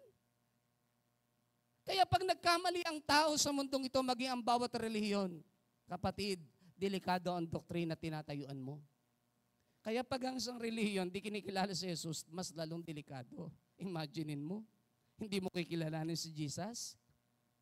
Eh siya nga ang darling of heaven. Sa kanya nga umikot at uminog ang lahat ng bagay. Even ang creation. John chapter 1 verse 3. Hindi pwedeng may malikha na hindi sa pamamagitan niya. He is the center of creation. Kung wala siya, walang dahilan para lumikha ang Diyos ng ano paman. Kaya ang faith dapat sentro kay Jesus. Amen? Sabi mo sa katabi mo, nasa ng pananampalataya mo? Excuse me po. Kaya ho tayo, kapag may problema sa church, hindi naman tayo dapat nagpapa-apekto eh. Natural lang tayo ay makaramdam na dahil may emosyon ho tayo eh. Natural lang yung ikaw eh nasasaktan. Natural lang yung ikaw ay umiiyak. Natural ho yun. Hindi ho perfecto yung katabi mo eh. Tingnan nyo nga ho. Hindi ho perfecto yan. Baka nga kung sino lagi mong katabi, siya pan laging nagbibigay sa iyo ng sakit at sama ng loob. Hindi ho perfecto yan eh. Pero hindi dahilan sila at hindi dahilan na ang anumang problema sa church para huminto ka. Kasi hindi sila buhay mo. Ang buhay natin ng Diyos, palakpakan po natin ng Panginoon. Hindi sila. Natural ho, hindi ho perfecto eh, kahit saan kayo pumunta. Sabi ko nga ho, ang mundong ginagalawan ho natin, wala eh.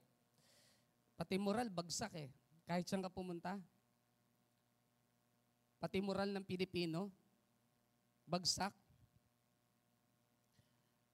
Kahit ano tingnan mo sa paligid mo, madidiscourage ka eh. Yung lifestyle ng tao, pati yung kawalang hindi responsible, sa kahanap na panahon ng tag-init nagsisiga. Bawal na pagsisiga, kainitan pa, siga ka pa ng siga. Eh talagang maghahanap ka ng sunog. Alang common sense minsan. Walang common sense. Yung naghahakot ng basura, okay lang may tumapon, pero naghahakot sila ng basura. Pero okay lang may malaglag. Kukuhanin? Hindi. Babalikan? Hindi. Pero tagahakot sila ng basura. Pero sila minsan ang tagapagkalat pa. Minsan mapipikon ka eh. Ako minsan may inihintuan eh. Sabi ko, pambihira kayo. Kayo umakot ng basura. Pero pag may nalaglag, okay lang sa inyo. Okay ba kayo? Kaya minsan gusto mo na rin sila itapon sa basuran. Sorry. Pero minsan nadadala ka ng emosyon eh. Walang moral. Mababa. Yung pagtingin sa sarili, kaya yung kanilang pagtatrabaho, mababa din, walang kalidad eh. Walang quality. Kaya pag tunay kang Kristiyano, nabago ka ng Diyos, may quality ang lahat ng gagawin mo, pati sa ministry. Kasi alam mo na, hindi ka kagaya ng tao before. Bago ka na ngayon eh. Pag tinignan natin gano'n, sa social media, nakita nyo kababastos na mga nagpo-post. Ayaw na ng truth. Tama ho ang binanggit ng Timothy 3. Sa huling panahon, hindi na makikinig ang tao sa katotohanan. Hahanapin na niya kung ano gusto lang niyang marinig. Alam niyo kung bakit? Tingnan niyo tao ngayon, ayaw na ng truth. Ang mahalaga sa kanila, politika. Kahit may kaso, ang mahalaga, politika. Sabi ng isang nagpost, ito nga, 125 million lang. Isa nga, bilyonis eh. Is it the proper way kung paano natin tanawin ang bawat sitwasyon? O kung may alam ka, di kasuhan mo. Hindi yung sa gusto mo na isave ang isang tao kahit mali na ginagawa, maninira ka lang ng iba. Wala hong ganun. Madami ho ako sinasabihan na o-open yung iba sa akin. Ang dami ko na ho naging kaaway yata sa social media ngayon. Ang iba Kristiyano pa. Pag sinasabi mo, sister, medyo yung post mo, kasi mali yung post mo, peke yung post mo eh. Gagalit ho sila. Pag sinabi mo, mga kapatid, panahon po ito ng relativistic society. May sarili tayong standard ng pagdilingkod. Ayaw natin na kinokorek tayo. Ayaw na natin. Kristiyano pa nga. No? Kristiyano pa nga. Ayaw na natin kinokorek tayo. Pagka sinabi mong ganito, nasasaktan sa truth. Pagka nakita nila may pinos kang ganito, ito sinasabi ng korte, ganito, nagagalit sila. Hindi, kaya lang naman ganyan. Ayaw na natin ng katotohanan. Ang gusto na natin kanya-kanya tayo. Kaya tayo madaling pagka tayo ay pinasok ng ibang bansa, madali ho tayo mapapasok. Why? Divided tayo eh. Kung saan tayo nakikinabang, doon tayo, kahit mali ginagawa nila. Dito ako nakikinabang eh. Hindi naman ho ako, dapat lang namang rumespeto ka dahil doon ka nakikinabang. Wala namang problema doon. Kung hindi mo kayang itaya ang hanap buhay mo at ang pinagkakakitaan mo, huwag ka na lang kumibot. Tumahimik ka na lang. Ang pangit eh. Yung alam mo ng mali, nakakampi ka pa, tapos kibo ka pa ng kibo. Tumahimik ka na lang kung di mo kaya. Kapatid, nakakahiya eh. Kala mo kaya mo ipaglaban yung mali. Walang nanalo sa katotohanan kahit kailanman. Always remember that. Walang nanalo sa katotohanan. Sapagat ang katotohanan mismo ay ang ating Panginoong Jesucristo. Daig mo pa ang bumangga sa pader. Amen. Palakpakan ho natin sandali ang Panginoon. Last but not the least, the complete, redemptive, and restorative act of salvation, tetelestai, salvation from our daily burdens. Sabihin po natin lahat, salvation from our daily burdens. Ang sabi ng Psalm 68 verse 19 to 20, the Passion Translation. What a glorious God. He gives us salvation over and over. Then daily, He carries our burdens. Pause in His presence. Our God is a mighty God. Everybody say, our God is a mighty God who saves us over and over. For the Lord Yahweh rescues us from the ways of death many times. Bakit ho sinasabing salvation from our daily burdens? Hindi ka lang iniligtas ng Panginoong Yesus. Ang kaluluwa mo doon sa dagat-dagatang apoy ng impyerno ko, ikay nanaligat na ng palataya sa Kanya. Bagkos, maging yung pang-araw-araw nating pamumuhay. My beloved brothers and sisters, lahat po ng iyan is sinave ng Lord. It is finished. Kung may challenge ka man ngayon today, tinapos ng matagal yan ng Diyos. Ilagay mo sa isip at sa puso mo, ikaw ay mananagumpay noon pa man, hindi ngayon lang. Napakaganda ho ng talatang ito ng The Passion Translation. What a glorious God! He gives us salvation over and over. Then daily, He carries our burdens. Yun ho yung masarap eh, no? Daily, He carries our burdens. Cast all your cares on Him, for He carried for you. Some seasons in life can feel suffocating. Pressures and problems seem to mount on nearly every side. Schedules can feel relentless, while stresses become overbearing. It's like sinking with burdens threatening to bury God's promises of peace and joy. May pagkakataon ho ang pakiramdam natin lahat ng pangako ng Diyos ng kapayapaan at kagalakan parang nabaon na po dahil sa dami ng pressures, na stress sa pang-araw-araw na buhay, problems and challenges.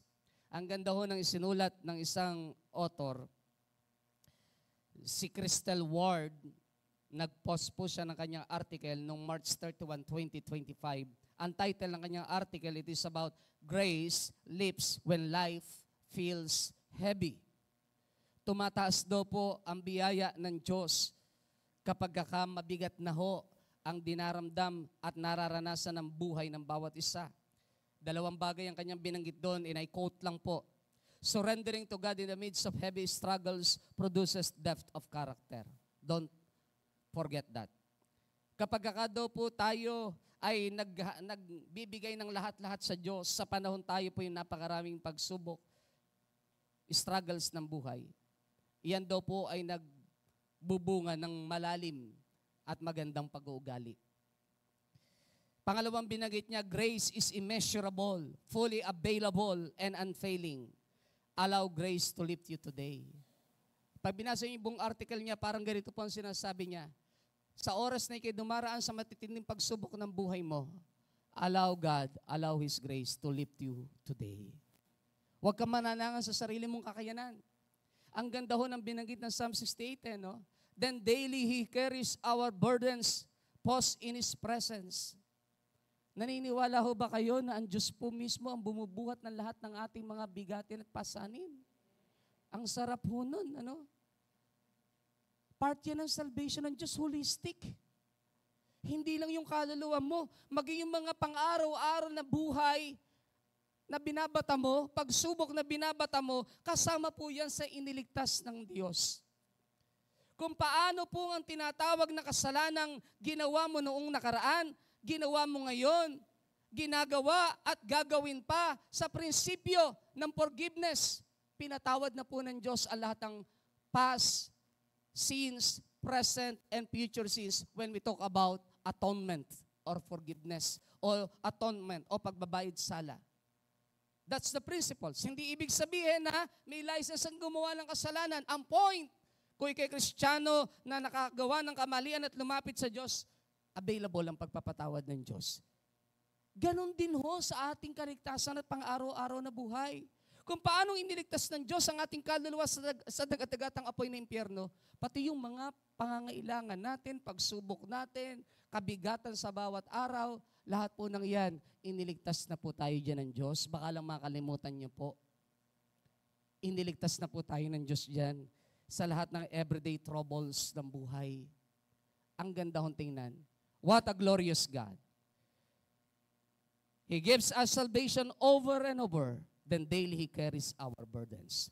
Pause in His presence. Our God is a mighty God who saves us over and imagine that, ano? God is a mighty God who saves us over and over. Paulit-ulit ho tayong iniligtas ng Diyos. Paulit-ulit ho tayong sinasamahan ng Diyos. For the Lord Yahweh rescues us from the ways of death many times. Totoo naman ho, lagi natin nababanggit.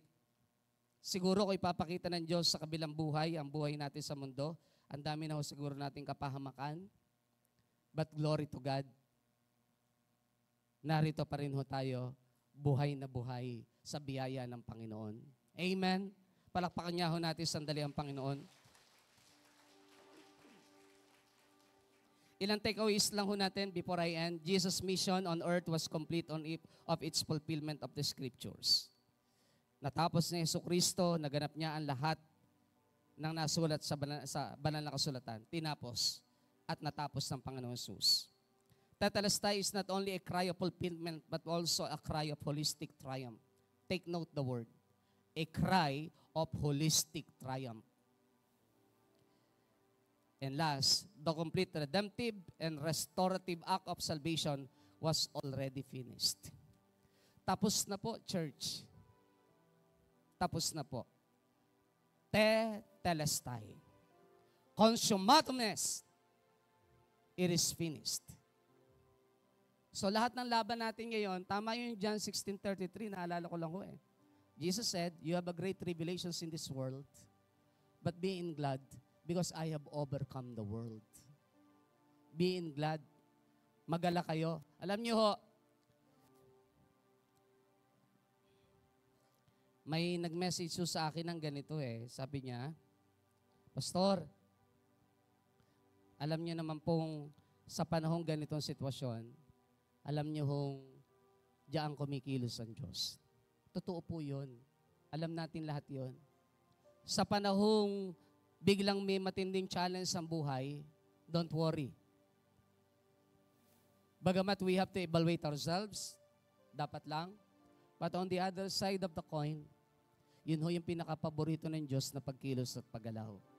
Yung panahong alam mong hindi mo kaya ang laban, pero kaya pala ng Diyos dahil matagal na niyang tinapos, baka lang makalimutan ho natin. Being glad because I have overcome the world. Ako ho, pati ang laban ng bansa, noon ho minsan, pinagdudugtong-dugtong ko ho, pinagduduklay-duklay ko ho, alam niyo ba yung mga salitang yan? Ang lahat ng nangyayari at sitwasyon, sabi ko, Lord, anytime, pwede palang magkaroon ng Third World War. Anytime. Ano na mangyayari sa bansa, ganito. Tapos doon sa isang forum, pinag-uusapan, nagpalabas ang China, nabasa niyo ba? Sabi ng China ay, huwag makikialam ang Pilipinas sa usapin ng Taiwan once na ito in-invade nila. China na po nagsasabi niyan, talaga i-invade nila. Dahil ang nakikipaglaro sa apoy ay masusunog. Yun po ang kanilang salita. Dahil siguro narinig nila ang preparation ng Northern Command na malapit sa Taiwan ng Pilipinas. Kasi pwede ho ba tayong hindi maghanda? Paano kung baluktot ang isipan nila, bigla nilang sabihin na damay na natin ang Pilipinas. No one knows. No? No one knows. Noon lahat, minemeditate ko lahat ang pwedeng mangyari at maganap. Sabi ko, Lord, paano na ang Pilipinas kapag dumating sa puntong ganon? Sa Taiwan, we have 250,000, if I'm not mistaken, OFWs. We have a JIL church headed by Pastor Edgar Baldoria. But at the end of the day, kinomport lang ako ng Diyos sa isang katotohanan, I have overcome the world. Tapos na.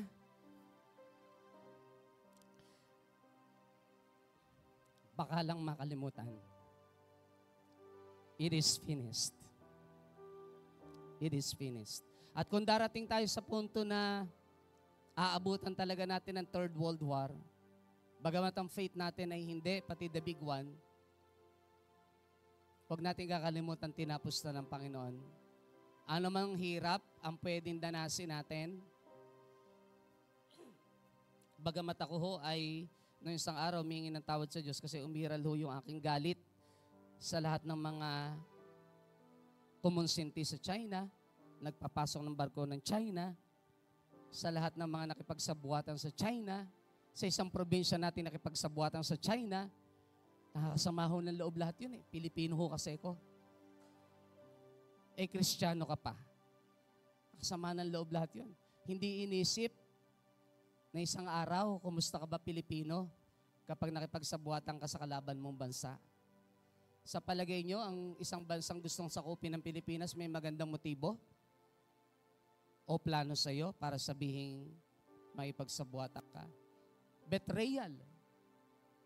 Sabi ko nga ho, hindi sila dapat nanunungkulan eh. Pero dahil ang mga tao madaling makuha, konting bigay lang,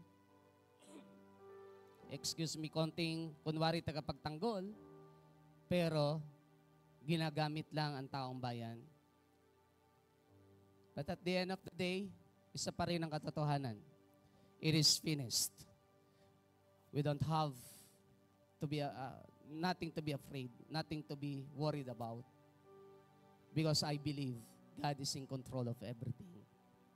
Even in everyday life, even in our families, God is in control of everything. Napakabuti ng Diyos. Hawak po niya ang lahat. Napakabuti ng Diyos at napakatapat. He is in control of everything. Over and over and over, He saves us in our daily lives. Grabe ho yun sa bawat araw ng ating buhay. Just bow your head please and close your eyes. I sense the Spirit of the Lord is in this place. Hallelujah, hallelujah. Lord, let your comfort be upon your people. Let your comfort be upon your people this morning, Lord.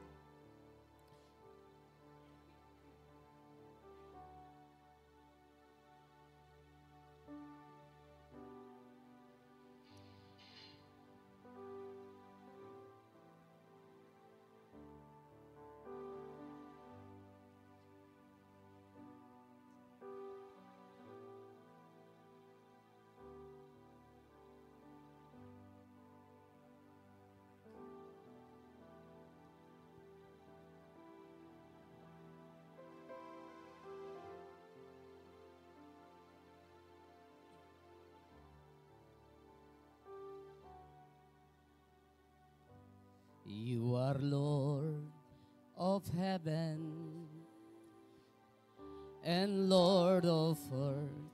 You are Lord of creation, the universe. The earth is the Lord and the fullness thereof. You are Lord of heaven.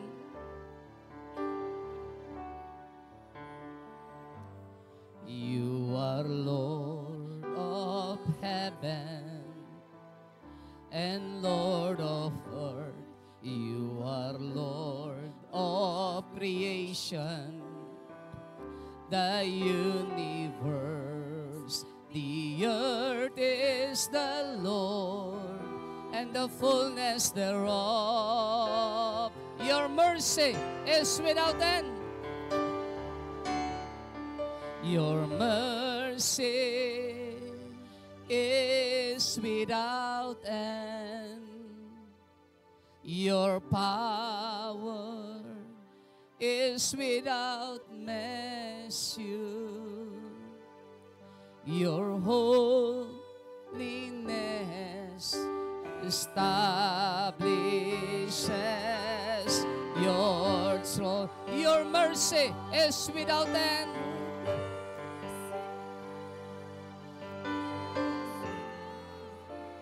Your power is without measure.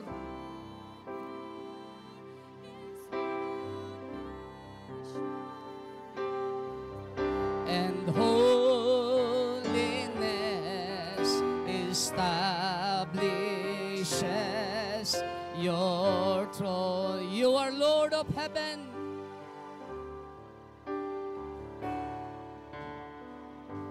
You are Lord of heaven and Lord of earth. You are Lord of creation, the universe.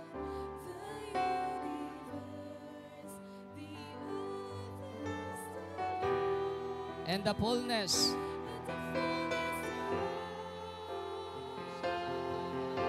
Your mercy is without end. Your mercy is without end. Your power is without measure. And holiness establishes your throne. Your mercy is without end.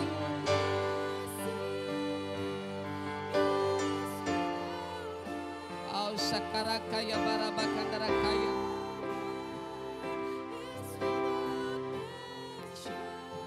And holiness establishes your throne. Your mercy is without end.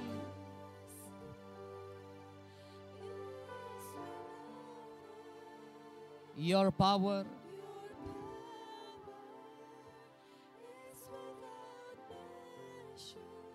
your holiness establishes your throne.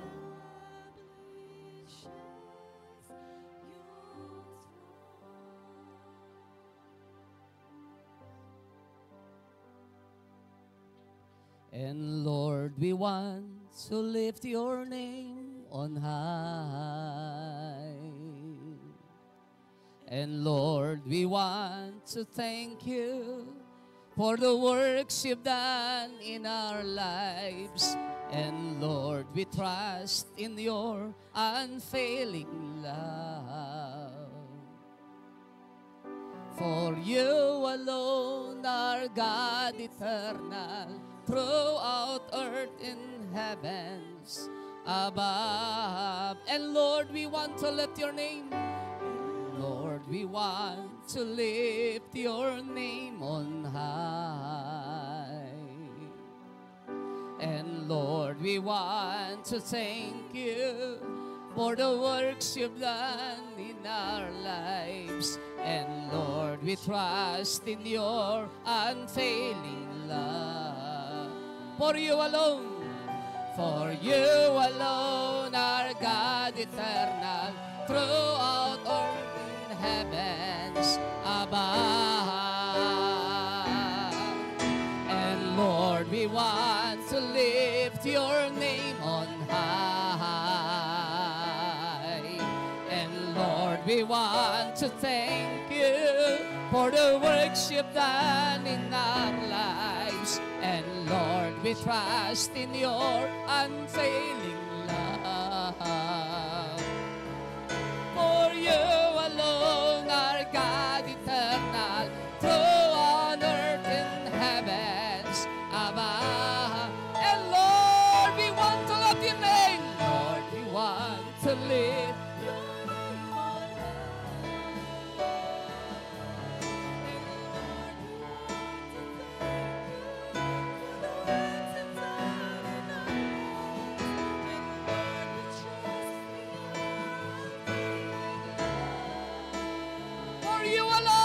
For you alone are God eternal, throughout earth and heavens above.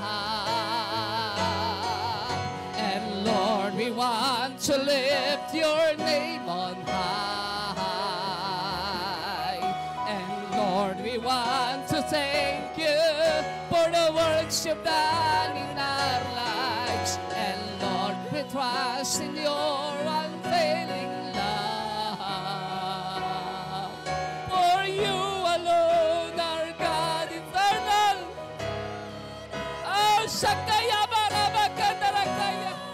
Sakaya Barabakadarakaya.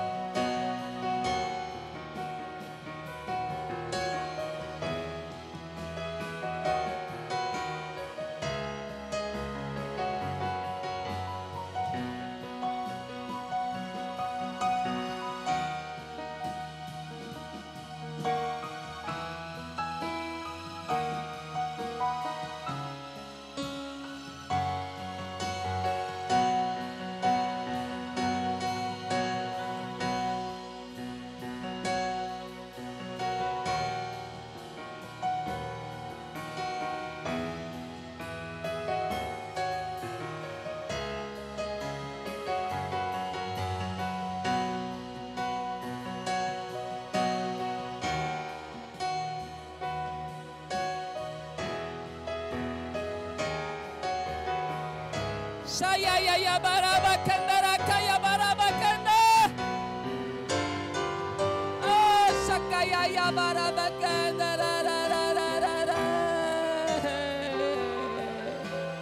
Oh, Sayaya Barabakanda.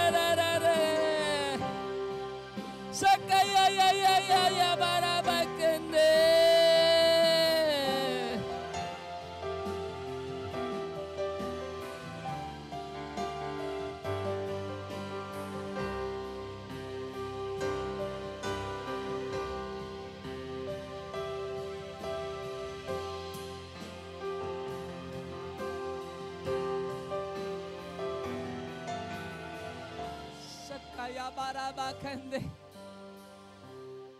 Thank you, Lord, for all the things that you have done in our lives, oh God. Over and over, oh God, you save us. Over and over, you save us, oh God, in every day of our lives, oh Lord, in every activity and affairs of each and every one of us, O God. Over and over, O Lord, you always save us. Hindi natapos doon sa krus ng Kalbaryo. Sa bawat araw ng aming buhay, truly, Father God, truly, our Lord Jesus Christ is our great intercessor in heaven. He is our great intercessor in heaven, interceding in behalf of your people, O God. Salamat, salamat po sapagat kompleto ang iyong redemptive work. Kompleto, Panginoon, ang iyong pagliligtas. Nang sabihin mong tapos na, tinapos mo na. Salamat dahil meron kaming pwedeng panghawakan na anumang laban, anumang battle ay matagal nang matagumpay dahil tinapos mo na. Salamat sa paalalang iyon, O Diyos. Tatalastay, tatalastay, consumado est, it is finished, it is finished, it is finished. Ang aming puso'y tigib ng pagpupurit pa sa salamat po, Diyos. Dahil tinapos mo na ang lahat ng laban. Ang lahat ng meron kami ngayon ay bahagi na lamang, replay na lamang. Malakas ang aming loob sapagkat ang Diyos naming matagumpay na Diyos. Naghihintay sa finish line na kaming lahat ay makarating sa finish line. Shakarakaya barabakandarakaya. Kung meron ho sa ating kalagitnaan na alam natin sa ating sarili wala pa tayong tunay na personal na relasyon sa Diyos, hindi pa natin siya tunay na kinikilala bilang Diyos natin at tagapagligtas, maging kayo po nakasubaybay sa ating po YouTube channel. Kung alam niyo po sa inyong sariling duda kayo sa inyong relasyon sa Diyos, o kung ikaw naaabot ng mensaheng ito, duda ka kung ikaw ligtas ba o hindi, ito ang pagkakataon na minsan pa. Hayaan mo ang pananampalataya mo ay mas sentro lamang sa Jesus na nag-alay ng kanyang buhay doon sa krus ng Kalbaryo. Habang tayo pong lahat ay nakayukot, nakapikit, pwede ho bang itaas lang natin ating kanang kamay? Sumunod lang tayo sa isang maikling panalangin, sabihin po natin lahat, Amang Diyos na banal, Diyos na banal, ako po'y nagpapasalamat ako po'y sa mensaheng aking narinig sa mensaheng aking sa umagang ito.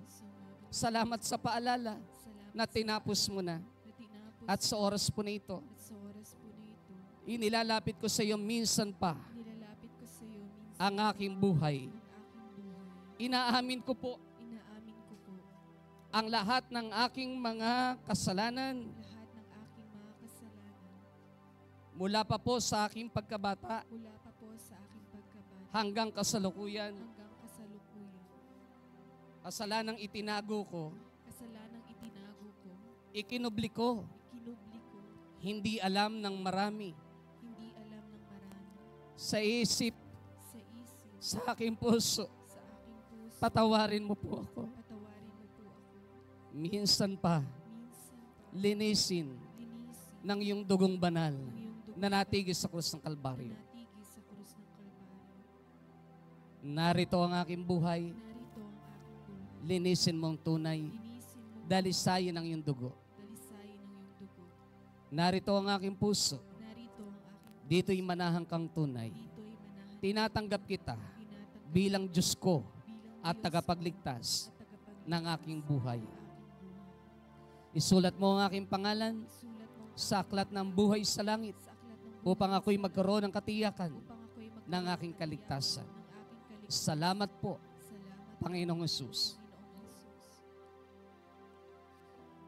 Ako na lamang po ang mananalangin sa oras na ito, Father God, kung meron sa aming kalagitnaang may mga kabigatan, mayroong mga pinagdadaanan, sakit at karamdaman, problema sa buhay, sa relasyon, promotion, O God, anuman ang pangangailangan ng iyong mga anak, sa umagang ito, Diyos, ay katagpuin mo, Panginoon, sa pangalan ng aming Panginoong Hesus. Sapagat kaming lahat ay matagumpay, we are more than conquerors, O God, in Romans 8:37, hindi kami talunan, Kagaya, Panginoon, ng binanggit na yung salita, Panginoon, in Romans 8 verse 32. Kung naibigay mo ang iyong bugtong na anak, hindi mo kaya kayang ibigay kasama ng iyong bugtong na anak ang lahat ng bagay na aming pangangailangan. Kaya naman ngayong umagang ito, Diyos, buksan mo ang kalangitan at patuloy mo ibuhos sa lahat ng pangangailangan ng iyong mga anak. Ikaw mag-provide na lahat ng pangangailangan ng bawat isa.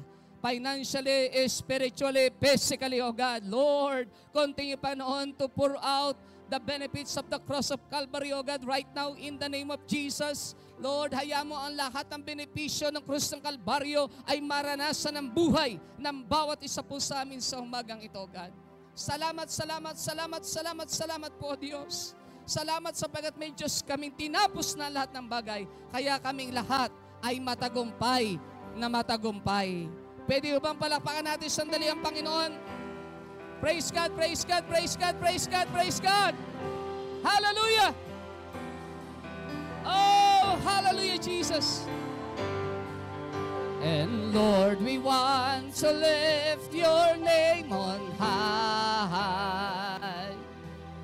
And Lord, we want to thank you For the works you've done in our lives. and Lord, We trust in your unfailing love. for you alone are God eternal. You alone are God eternal, through one earth in heaven. Sa huli po pagkakataon, and Lord, we want to love your name.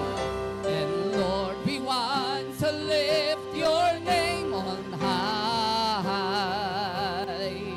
And Lord, we want to thank you for the works you've done in our lives. And Lord, we trust in your unfailing love.